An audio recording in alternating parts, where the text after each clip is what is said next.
Please challenge the spirit of laziness in your life. Some of you, without developing your gift, people have started commenting on it. Imagine what happens when you develop it. I hope you still like me. Please listen to me. Nobody goes to a mango tree without mango and just starts clapping and is happy. You look at the tree, you may stay a few minutes to get shade and move, but once it is time for mango, as it starts coming out, the fruit is calling you. The mango does not want followers. The mango is not looking for followers, but it is too gifted to be ignored. The mango does not go around calling for followers. It just keeps building the mango. And because hunger is something you cannot resist, you may ignore it for a while, but one day when the sun scorches you and you stand and watch this mango. Trees don't call men, they only produce fruits, and men have to swallow their pride. Have you seen the skills that people employ to climb trees? All because they are looking for. I once saw a video of I think they were trying to this palm, I think the one they climb with as though they are climbing a ladder. I said, you mean all this skill to reach that tree? Be gifted and watch how people will inconvenience themselves with joy to come and place a demand on the grace of God upon your life. When people give excuses of time, excuses of comfort, is because your gift is not notable enough. I assure you, ask the herbalist.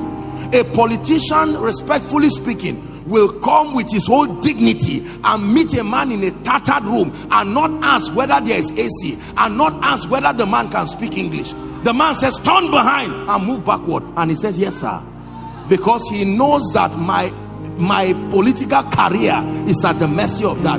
May you be so gifted in the name of Jesus. May your gift be so refined that it will be impossible for a generation to ignore you. Believe what I share with you. There are people in this country who cannot go out of a job for 1 month. Believe me. In as much as we are saying there is no job, there are companies that if some of their people cough, they will buy a pharmacy, not a drug.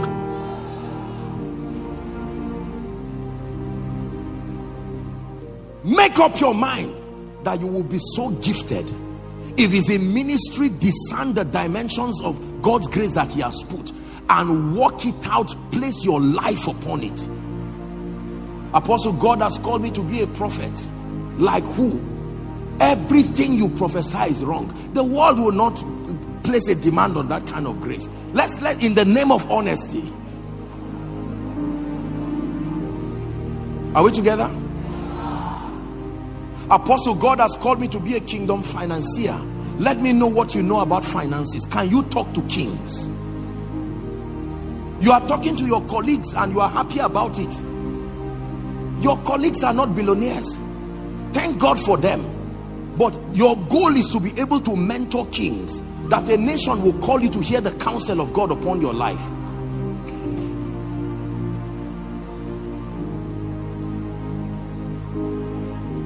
Make up your mind that you will not be small.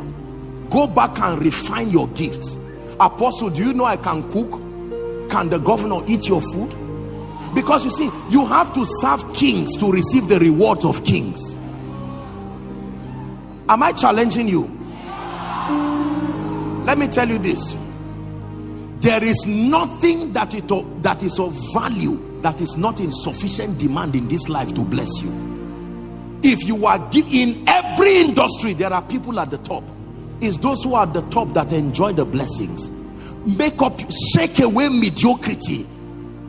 When people are clapping for you, look at those clapping for you. If they are not kings, keep moving.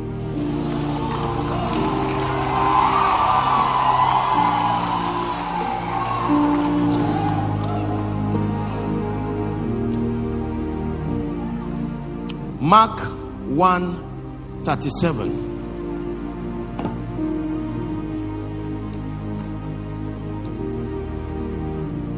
And when they had found him, this was the story of Jesus.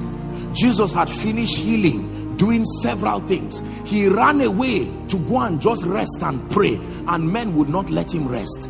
There was such a magnetic property. Let me tell you, being gifted carries a strange magnetic property.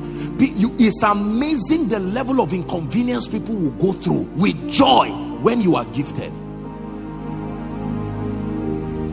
I assure you, in today's world, most likely it's only your family that will love you whether you are valuable or not. God and your family members.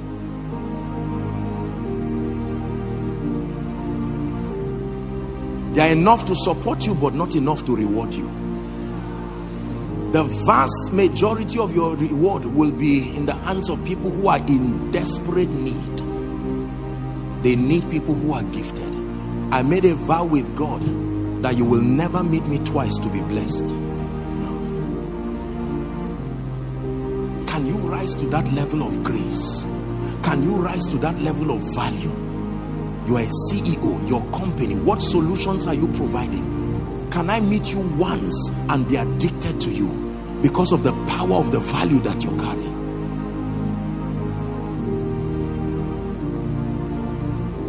You know, people give me all kinds of gifts and people paint me, and sometimes when I see the photo they give, I say, you mean this is me?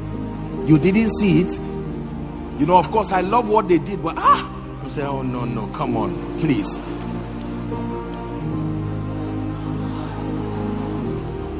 Are we together? And yet there are a few that I look at and I'm like, you drew this? You say, yes sir. What do you do? You say, once in a while I just do it. And I'm saying, my goodness, once in a while? I would pay 1,000 times for this. Nigerians, wake up. Believers, wake up. There is something you have that the world is looking for. And can I tell you, they will not come to you while you are growing. They will come to the refined version of you.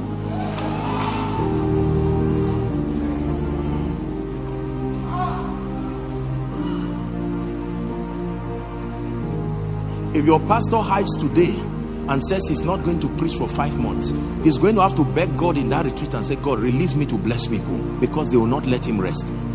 Someone's home at least will be on fire enough for them to call him and say, sir, please wake up. I don't care whether you are having a retreat, in the name of Jesus. If it takes flying you to this place, oh, you need to see how men react to real value.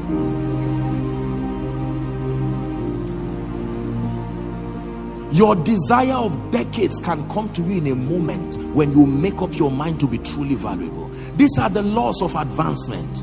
You enter your Sabbath to the degree to which you are valuable.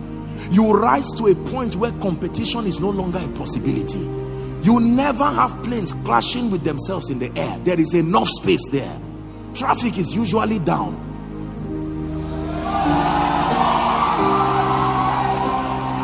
Listen to me. Listen to me. Do you know that as I'm standing here right now, I'm rounding up, as I'm standing here right now, no matter how I stretch, I can't see the island. No matter how I stretch, I can't see Abeokuta, Ogun State, because I'm on the ground. But a star can be shining here, and I can call someone in another state. He can still see the same star because it is high to the sky. If you become that star from where you are, you don't have to be moving. Anywhere people look at you, was it not a star that was shining, the same star called the Magi, right to that place where Jesus was? Spiritually, I know that some of us here are in ministry and you came to just honor pastor and honor the conference. God is challenging us. There is a dimension of grace, spiritual illumination, value that can be brought. When you bring something, the table of greatness is still empty, but you don't sit down for nothing. You first present your gift, then you sit down. And life must vet that gift. There is a threshold level of competence and accuracy that grants you access to sit down. Make up your mind that you will take away shame and reproach from your life and your family. In the name of Jesus Christ.